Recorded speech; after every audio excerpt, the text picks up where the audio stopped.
On this episode, we speak about food, mood, and our behavior with Kamaria and Shamera, aka Cam and Sham, co-founders of Full On Faith Nutrition. It is amazing how much food and how we use it impacts not only our physical body, but our mental and spiritual well-being.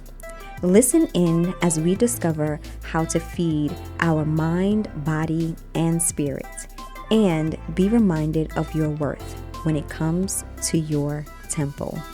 Welcome to LifeClub. I'm Tashima Jones. Welcome to LifeClub. I genuinely believe personal development unlocks the door to the abundant and wonderful life we all already have. I also believe we must be intentional about seeking out that life in order to find and fulfill it. I am so grateful your journey of discovery has led you all the way here. Let's keep moving forward together. Once again, welcome to Life Club with me, Tashima Jones. Welcome. I am super excited about our topic today. We are speaking about food, mood, and our behavior. Food, while it is to bring nourishment to our body, also has a huge impact on our minds and our emotions. If I raise my voice one octave, a vegan friend of mine looks at me with great concern and says, you should really stop eating meat. It's something that I eventually laugh about, but there is some truth to this perspective. Joining us today, we have the founders of Full On Faith Nutrition, Shamera and Kamaria, aka Cam and Sham. I'm hoping I pronounce your names properly. Kamaria and Shamera are co-founders of Full On Faith Nutrition, a movement dedicated to empowering individuals to make lifestyle changes combating obesity, chronic illness, and disease. On their blog, fullonfaith.com, they share practical tools including evidence-based nutrition information, healthy and delicious recipes, simple exercise routines, and wellness challenges. We welcome you, the ladies of Full On Faith, to Life Club. Well, thank you. It is such an honor to be here. Thank you for having us. Definitely. Hello.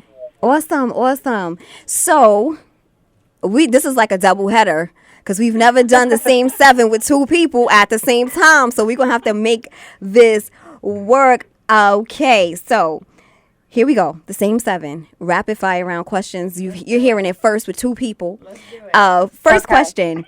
What is your favorite color? Yellow. Okay. Sapphire. Ooh. They ready. Fancy all the time. I know, right? Sapphire, darling. How do you stay healthy? Am I always going first?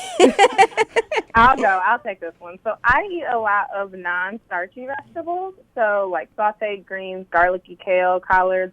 I'm a volumes person, so I really like to eat a lot. So that means that I like to take a lot in but not have a lot of calories. And vegetables and fruits are naturally lower in calories but higher in fiber. So they help me feel fuller for a longer period of time.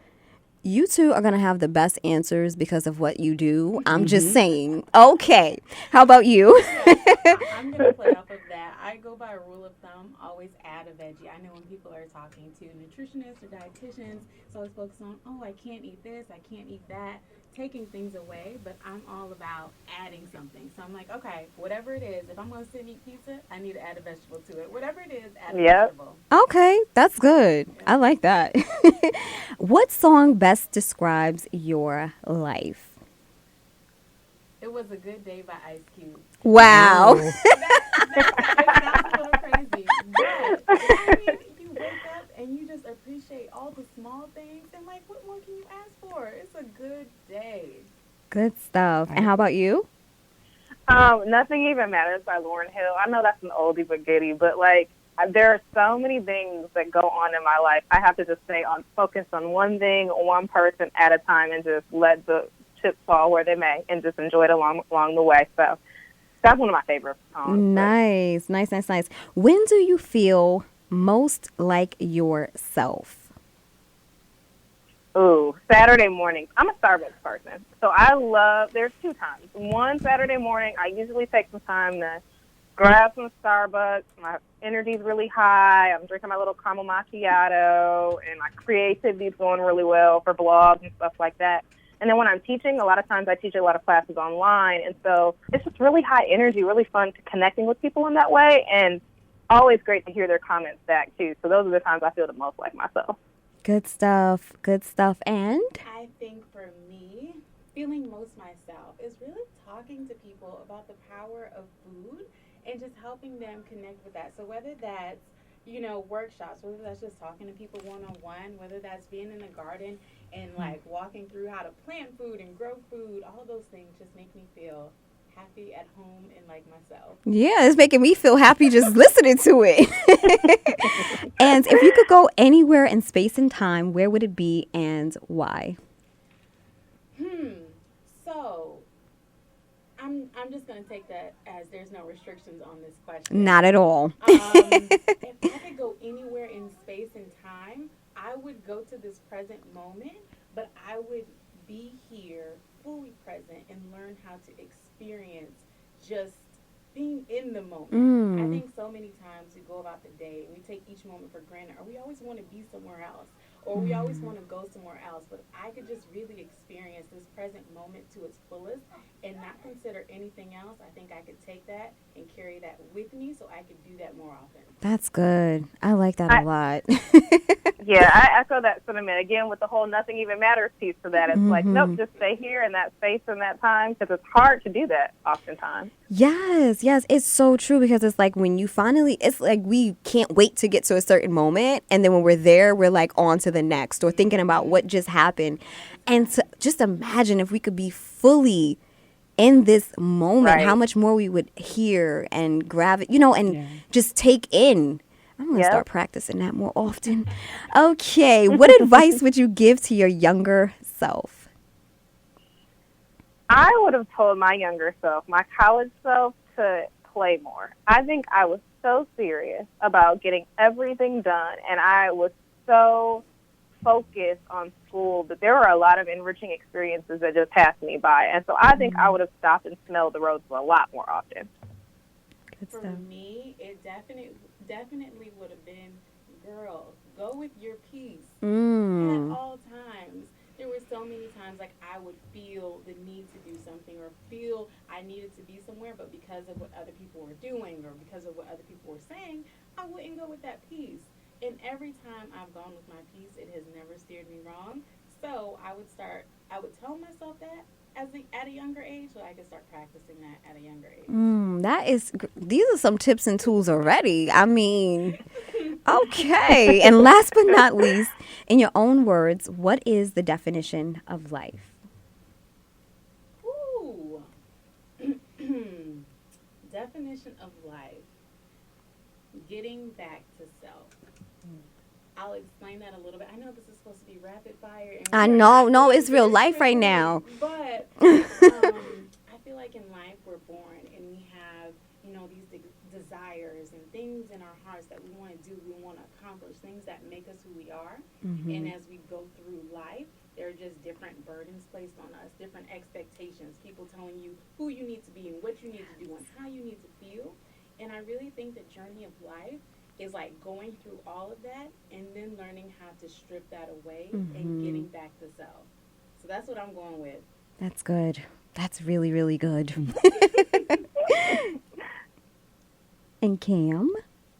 So for me, I would say peace and service and love. And so thinking about all the things that I do and making sure that I'm being fulfilled by them, and also feeling like service is something that's really important to me. And that doesn't have to be large things. That can just be as simple as, enjoying some time with my friends or family, or making dinner for my dad one day. I have my parents are a lot older. And so, just making sure I'm serving and loving on those who are close to me, and really pouring into them in the way that they poured into me, whether that's a friend, a family member, a coworker, whoever that might be. But that's really where life really gives me a lot of peace.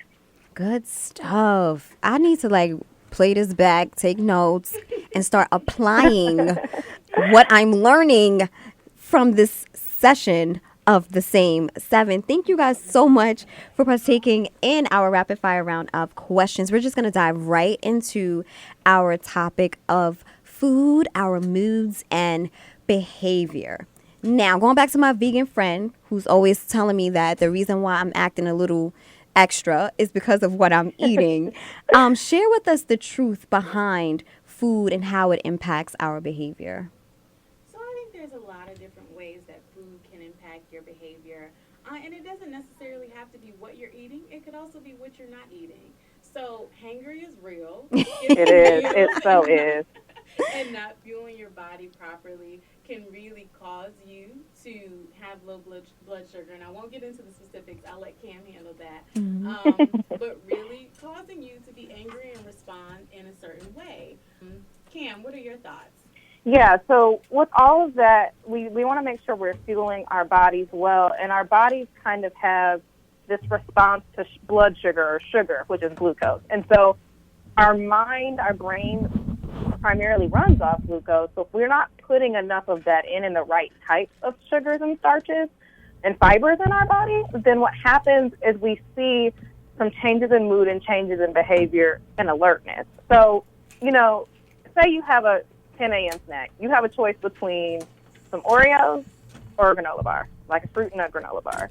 Depending on which one you choose, the Oreos, they may taste really good, but they have what we call a high glycemic food. So it rapidly releases glucose. So you have this sugar high and then this crash. And with that crash goes a little bit of changes in mood and some alertness too.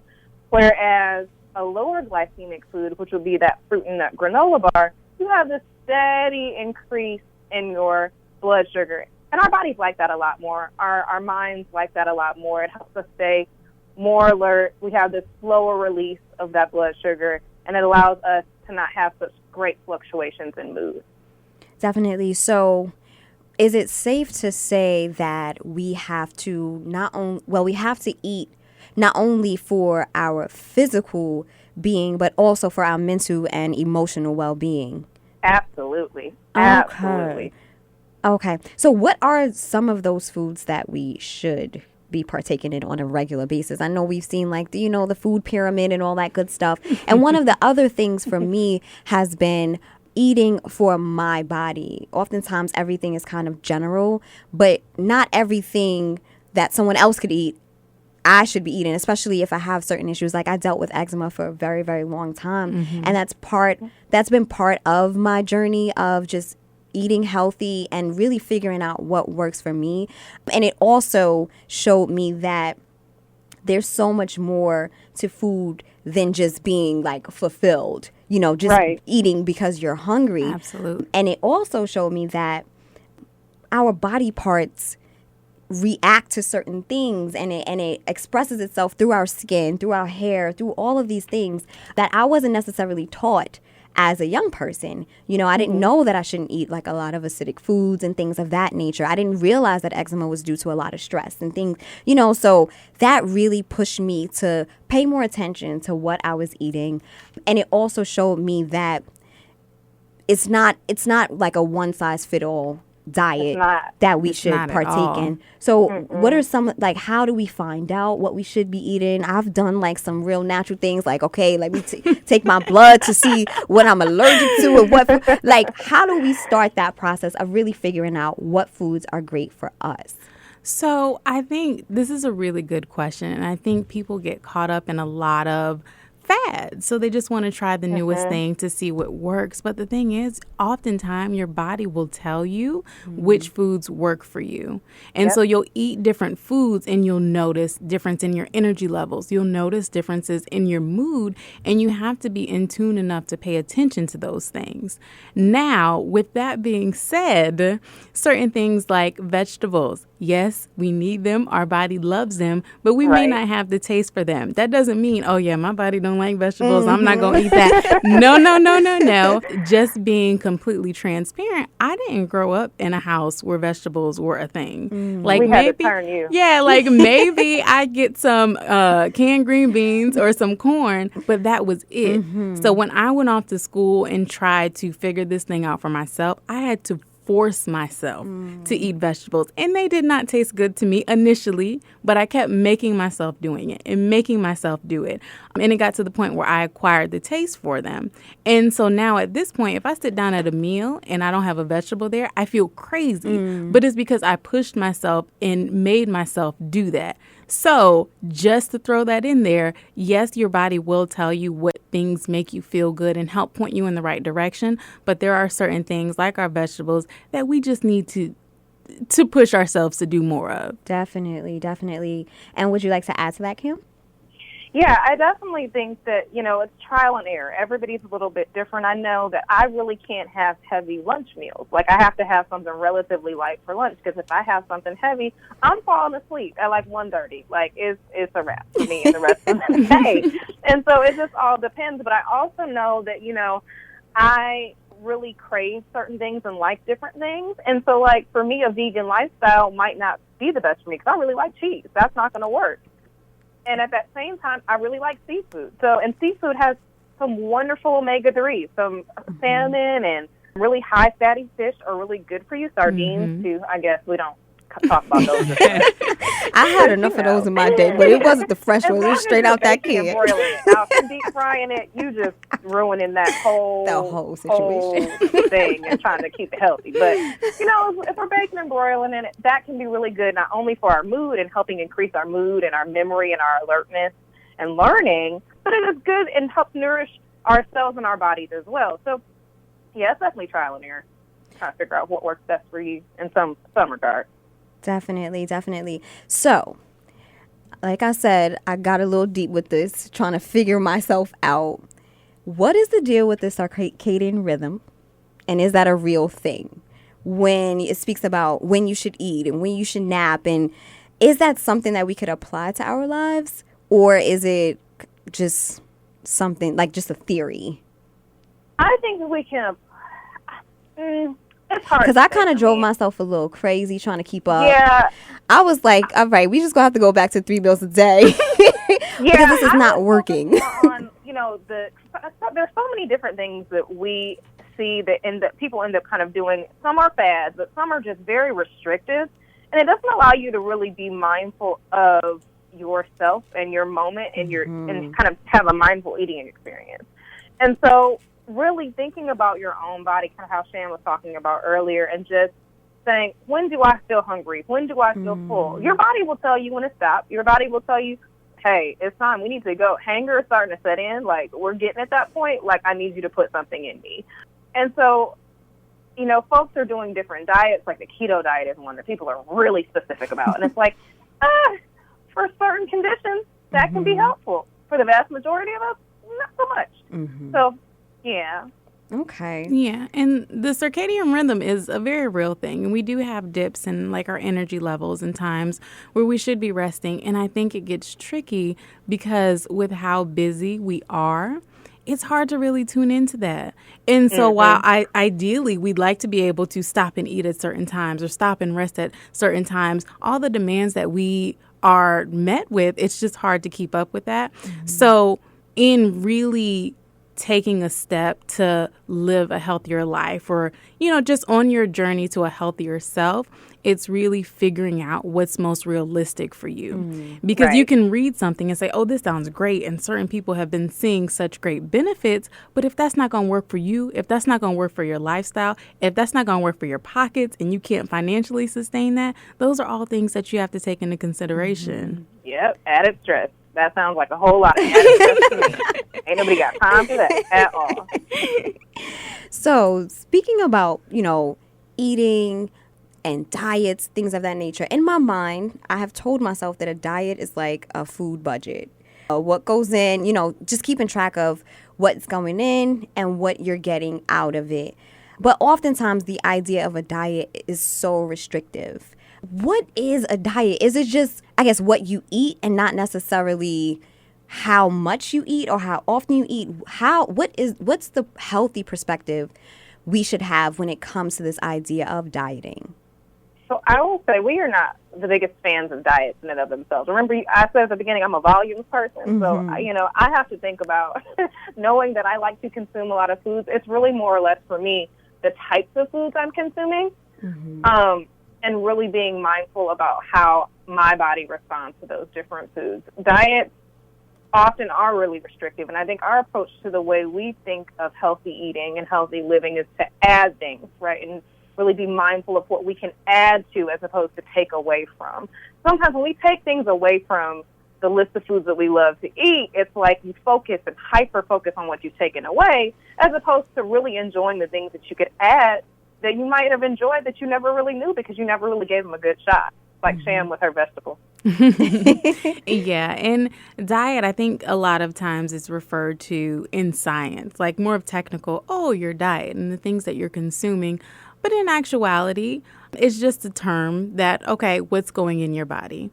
And so we associated it with certain diets or fad diets or a certain type of eating pattern. But it's just the things that are going in. And if the word diet feels restrictive to you, like I try to refrain from using it because it sounds restrictive to me. And I don't want anyone to feel like, there are only certain things I can eat and certain times I can eat, because that's not what it's about. But all about focusing on, okay, what am I putting into my body? How am I fueling myself? What can I be adding, like Cam said? What can I be doing a little bit better of a job of putting in? I really wanted to dig into the mood perspective and how food impacts us on the mental and spiritual levels. For example, food abuse. Sometimes we eat because we're not feeling good about ourselves, or sometimes we eat because we think it'll make us feel good about ourselves and change how we look. Sometimes we avoid eating for those same reasons. How important is it for us to really discover why we're eating and how it's impacting those other levels of our being? I think it is very important, and it definitely doesn't get enough credit. We are whole people, and so everything that happens in our lives, it affects every other aspect of who we are.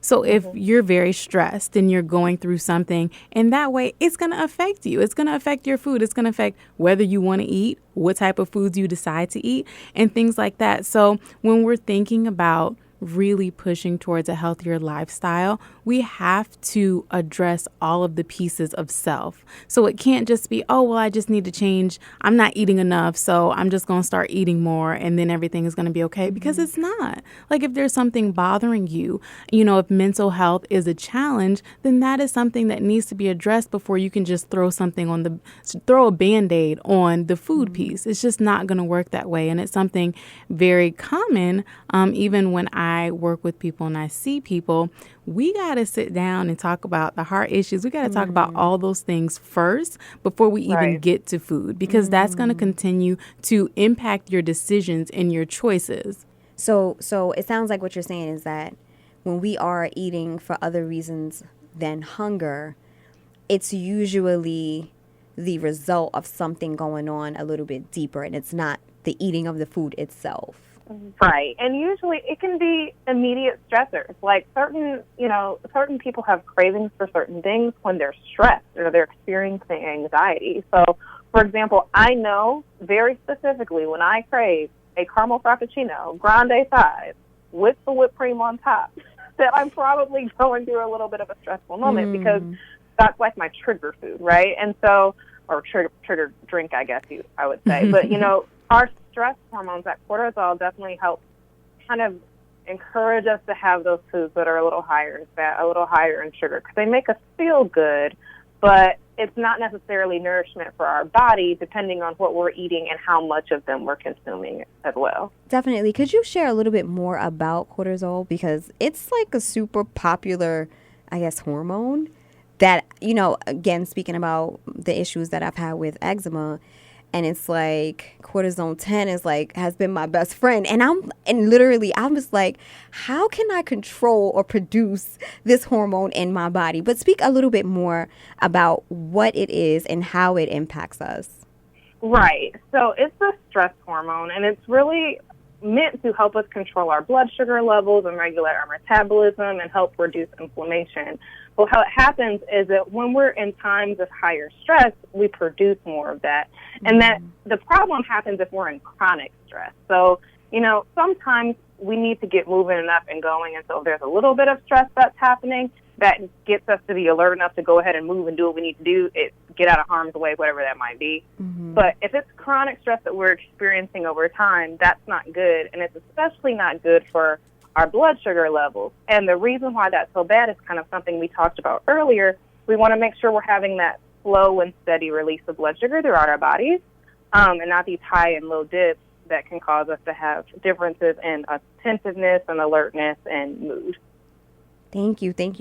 Like I said, I've really been on a journey of discovering getting this thing right. My next question is about food and our spirit, fasting, refraining from certain foods and drinks, changing up our diet so that we can just become spiritually in tune, the Daniel fast, all of these things that exist. What is the connection between how we eat and how we maintain ourselves spiritually?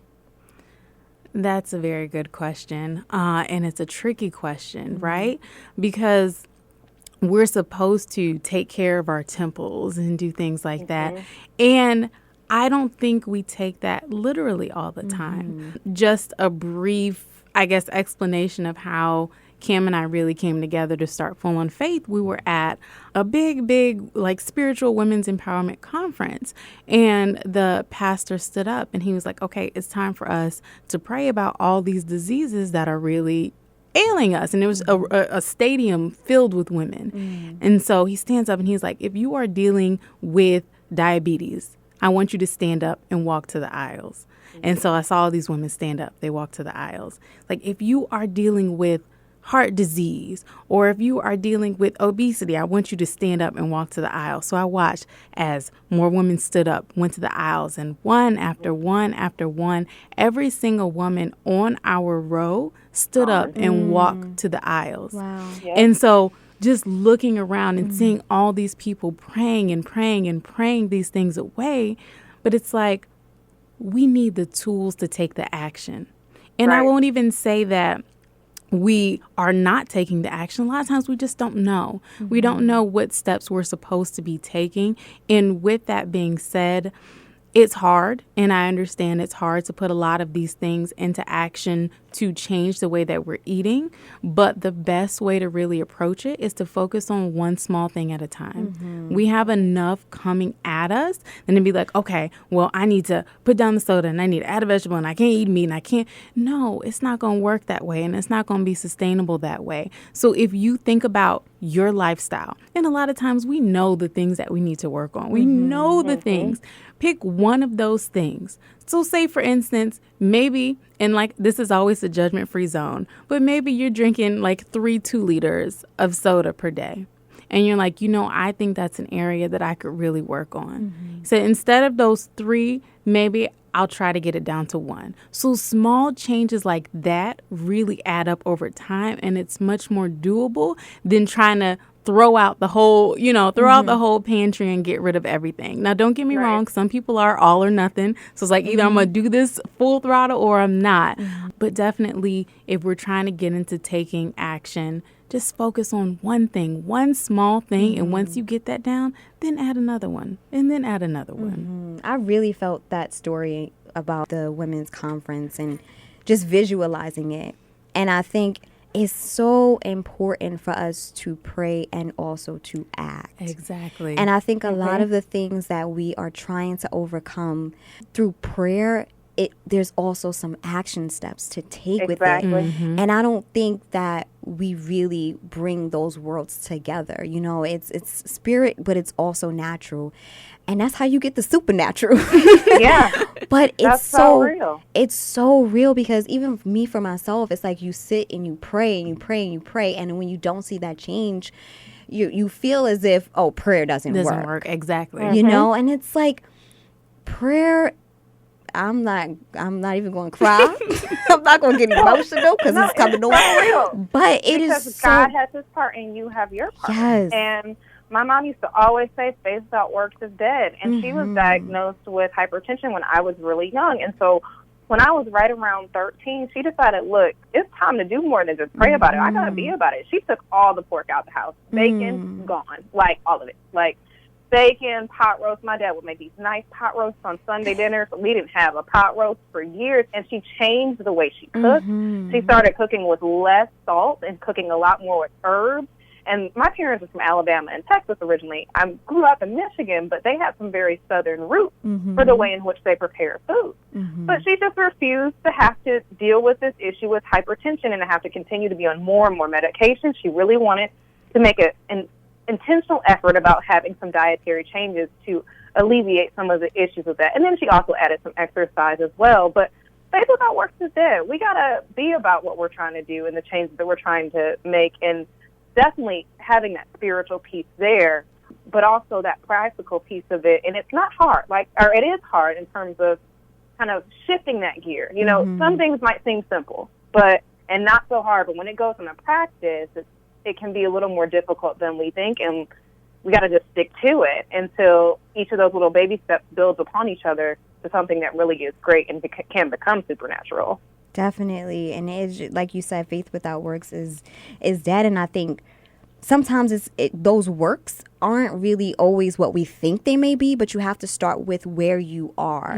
Start doing what you know to do, and then you will gradually get to this space where you're doing what you're supposed to do. And it's just, it's so important. And I think the other aspect of food is so connected to identity and how we see ourselves. And you spoke about our temple.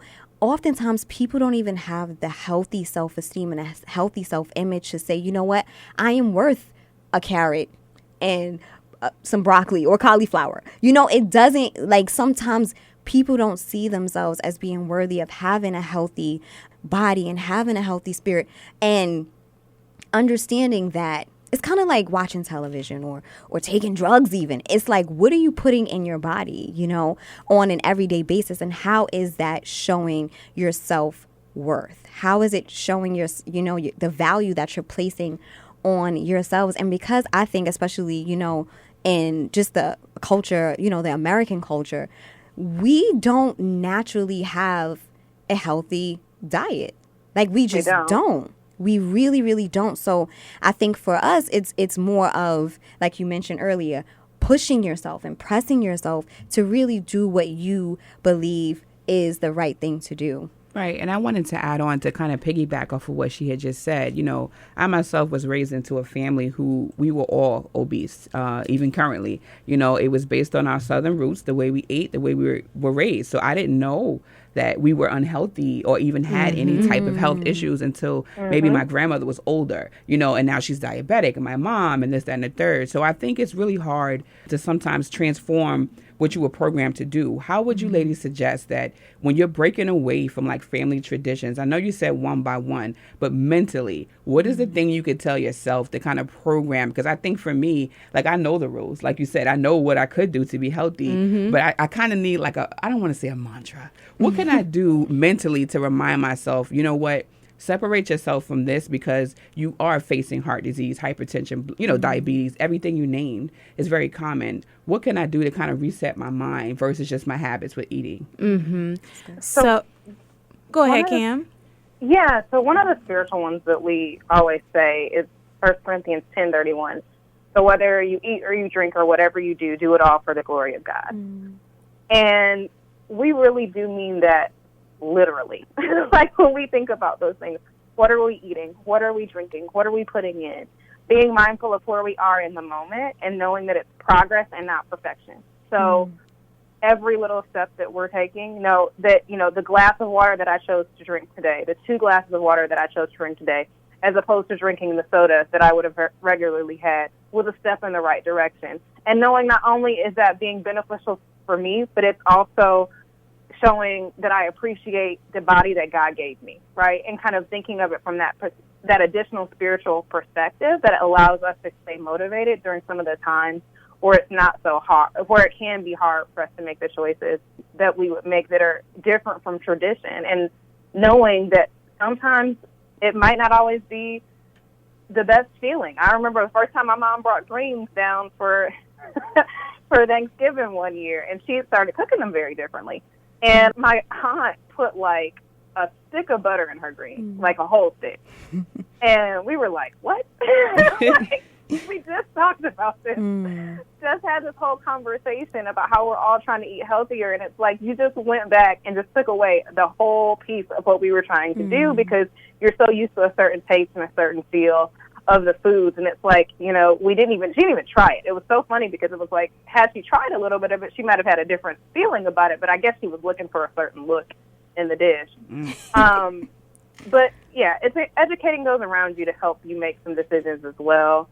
But you're right, in that inner peace, you really do need a strong foundation of faith to kind of come through to overcome some of those traditions in some ways. Thank you. Yeah, and I would say, and it's something that each one of us could do, but when you wake up, tell yourself, I deserve to live a healthy life. And really mean that. You know, we've been promised an abundant life more abundantly, promised all of these things. And it's like every time we're doing something to take away from that, it's only harming ourselves. We're not walking and living in that abundance that is ours for the taking. And you're right. There's such a link between the spiritual and the physical. And sometimes I think about it. So like the battle between the flesh and the spirit, right? So your flesh, it wants this decision or this action that's in the moment for that instant gratification. But then it's not something that's going to help build you long term. And not only that, sometimes you'll make the decision, feel good in the moment, and then after the moment, feel bad because, one, it either made you feel bad, or two, you know you've just gone against what you wanted for yourself long term. And it's the same thing when it comes to our food and those cravings. So we get these cravings, and in the moment we're like, ooh, I really want this thing. I'm gonna have this thing. That's fine. You can go and you can have that thing, but understand that if you have goals for yourself long term, is this something that's going to set you back from that? Is this something that's going to make you feel guilty or make you feel shame associated with that? And really just looking at the bigger picture and tuning in with yourself. And with that being said, this is not me saying that, oh, there are certain things you can't have. Absolutely. But just in doing it, moderation. And so if you really have a strong craving, allow yourself to have that thing, but have a piece of that thing. Or instead of keeping that thing in your house, go out, get a little portion, and then come back home. Because what really breaks my heart is for people, like I said, that shame associated with food and that guilt. So you go out and you have this food and maybe you overindulge, and then you're like, oh, this is never going to work for me. Oh, I'm so bad. Oh, you know, I'm never going to make it. I'm never going to get back on top. And we fall off the track and never get back on. Exactly. And so really extending grace to yourself is what it boils down to. So focusing on living abundantly, understanding that you are entitled, you deserve to live a full, healthy life. And in the times where you may fall off the track, extend grace to yourself and say, okay, I had my moment. Now let's get back on the road. Good stuff. You know, I am like, how do I want to cry when we're talking about food? But it's all connected. It's all connected, and it's just such a beautiful thing to be able to speak about the self as a whole being, you know, and recognizing that. And I'm just so grateful to be able to share this with other people. I'm going to need you ladies back. I'm just putting it out there in the atmosphere right now. Anytime. This hour has gone by way too fast. Where can everybody stay connected to you? Okay, well, staying connected to us, fullonfaith.com. That is our blog, and I know you mentioned a little bit about it when we first tuned in. We have our blogs, they're inspirational posts. We have food, recipes, things like that. So everything you need, and we're always open to ideas. So if there's something that you go there and you don't see and you want more of, then always just let us know and we can make it happen. And also on social media. So this is Shamera, and you can find me at Shamera_RDN. That is SHAMERA_RDN. And mine is at Kamaria_RDN. So KAMARIA_RDN on Instagram as well. Perfect. Thank you so much. Like, I am like really, really happy about having this conversation with you guys. I'm just letting you know now. Where can everybody find you? You guys can find me on Instagram as well as Sunny Delight. Yes, that good Love vitamin it. C. Yes. And I am Tashima Jones. You can find me on tashimajones.com. All of my social media and contact information can be found there. This has been Life Club with Tashima Jones and my homegirl Sunny on the boards. Until next time, remember your greatness. Talk soon. I am Tashima Jones, and you've been listening to Life Club. Thank you for tuning in.